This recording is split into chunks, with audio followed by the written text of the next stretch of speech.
Good morning and welcome to the Offer Accepted Show. My name is John Taylor and I am so glad that you could join us today.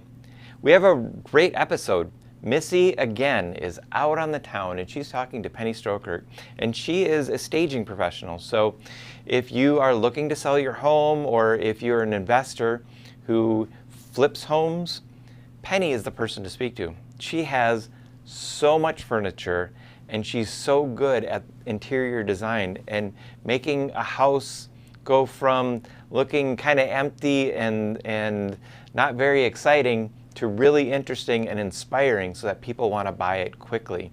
It's a great investment to get the most that you can for your home. Kris is going to talk to us about getting a family home. What happens if a family member, an aunt, an uncle, parent want to give their kids or cousin, niece, or nephew a home? Now, there's a few steps that you have to look at to make sure that the mortgage can go through, and there's a few things that you should know so that you can get the most value out of the home. So stick around and listen to Kris.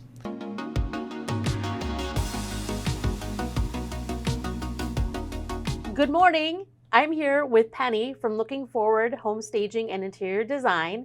I'm Missy with HomeWire Realty. Thanks for being here today, Penny. Thank you. Thanks for having me. I'm super excited. That's great. How many years have you been in interior design and staging?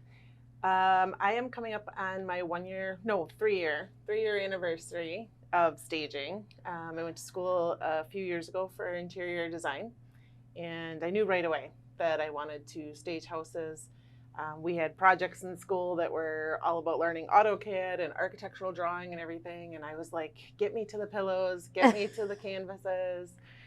So I knew I wanted to stage houses for sure. And I actually opened my business the year before graduating. So, good for you. Yeah, everybody came back from summer vacay and they were all like, what'd you do this summer? Oh, I went to the Dells. I did this. What'd you do, Penny? I opened a business. Just opened a business. Another business. Yeah. That's awesome. Good for you. Thanks. So what areas do you cover in Wisconsin, or do you go to other states? I have gone to Illinois. I've staged houses as far north as the Green Bay area, as far west as Delavan, and down into Illinois. I've staged houses in Barrington and Lake Villa.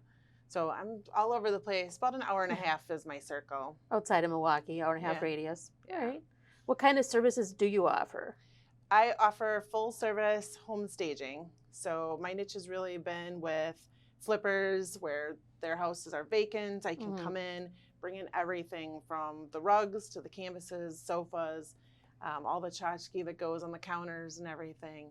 I do a little bit of consulting for realtors and for homeowners, but my niche has really been with the real estate investors that want to finish their houses. They want it to look like HGTV. They want it all perfect, and that's really my niche. So I carry a lot of inventory.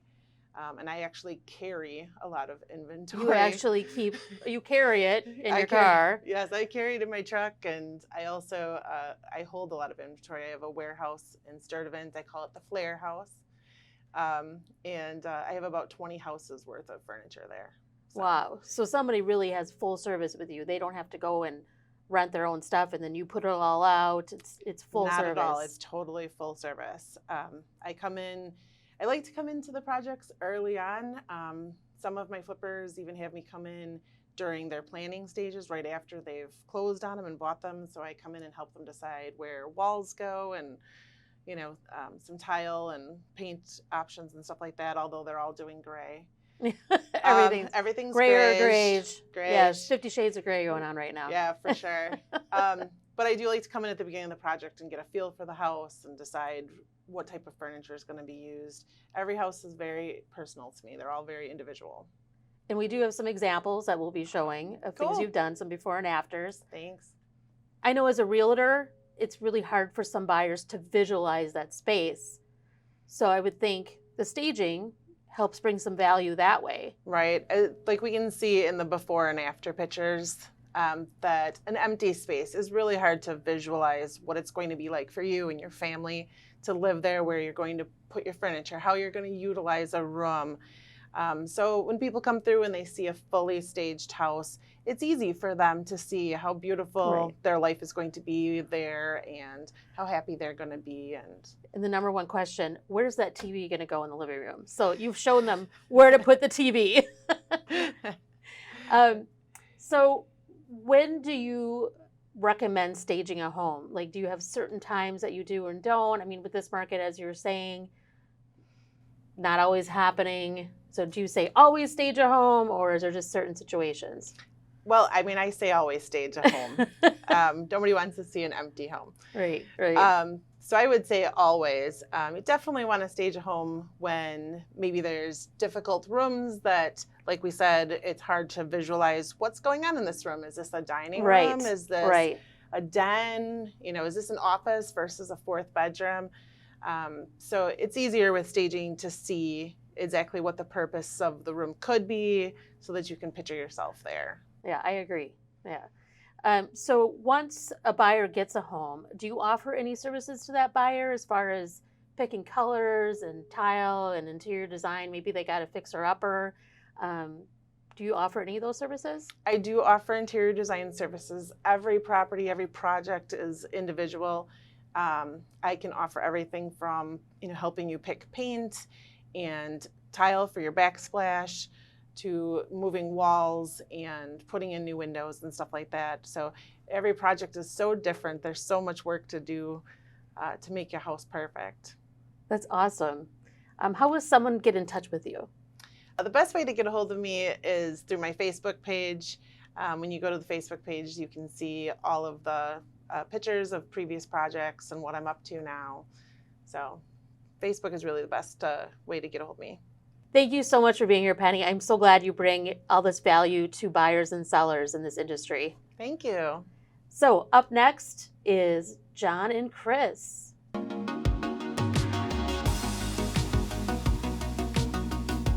Welcome back, Kris. Today we're going to talk about buying a home from a family member. And boy, I can just imagine that could just open up all kinds of interesting conversations and unique interactions at Thanksgiving. If you're buying a home from a family member, and let's say you like them, they like you, it's a peaceful transaction. How can you do that? Can they just give you equity as the down payment, or where can you make that work? It's a really popular program when family members sell the house to the other party. The biggest thing is you want to make sure that whoever holds title right now, it cannot be in a trust. And in essence, you can take a look at using the equity that's into the property and use that for your down payment, and it's called the gift of equity. And it only works between family members. You have to be related to them in order to work.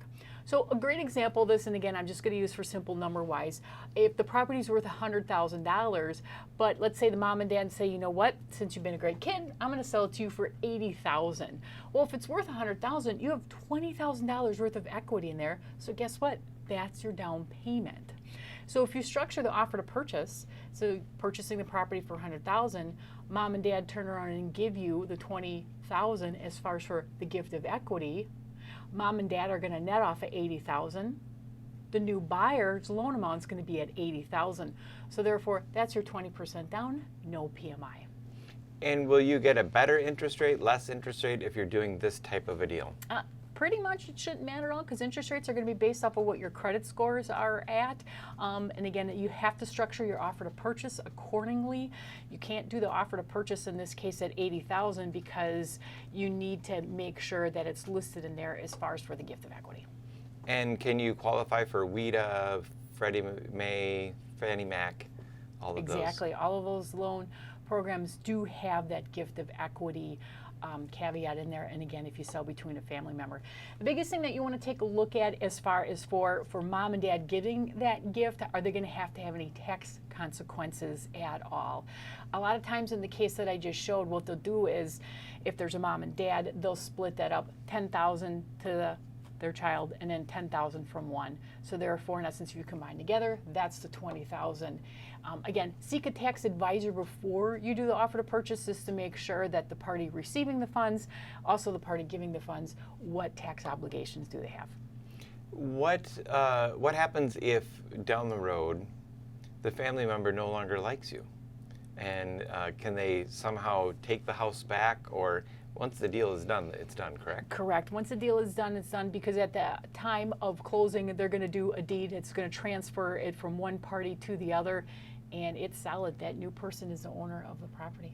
And the person who sold it will have no liability, or it's not like co-signing on the loan. That is correct. They're going to be completely free and clear of it, as long as they don't sign the note going forward on the new house.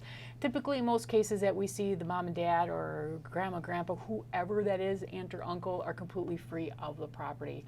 It's important that you work with, a real estate agent or attorney and a title company, in essence, to do that transfer efficiently, and in essence that all the proper paperwork does get recorded. And can it be a third cousin, or does it have to be a close relative? They're going to look at that in detail, so I would talk to your loan officer on that, just to make sure all the proper paperwork is filed accordingly. My fourth cousin on my grandma's sister's side, 4 times removed. Yes, Gotcha. that's not Okay. going to qualify? Okay, so there is a little bit of investigation into who can sell you this home in this type of sale. Kris, this is great information. Thank you so much for sharing, and we'll see you again next week. Sounds great. Thank you. Thank you for all the information. Missy and Kris, every week, they deliver useful information that we need to know so that we can get our offer accepted, but more importantly, protect ourselves, get a good deal, and make sure that we don't do something that we are going to regret, which happens in these energetic and dynamic markets. This episode is brought to you by HomeWire Realty. So join up with... This episode is brought to you by HomeWire Realty, and be sure to stop by. This episode is brought to you by HomeWire Realty, and Missy and her team want to help you get that home of your dreams. So be sure to talk to them if you're thinking of buying or selling a home. And until then, we're going to see you next week on the Offer Accepted Show, a show for home buyers in a seller's market.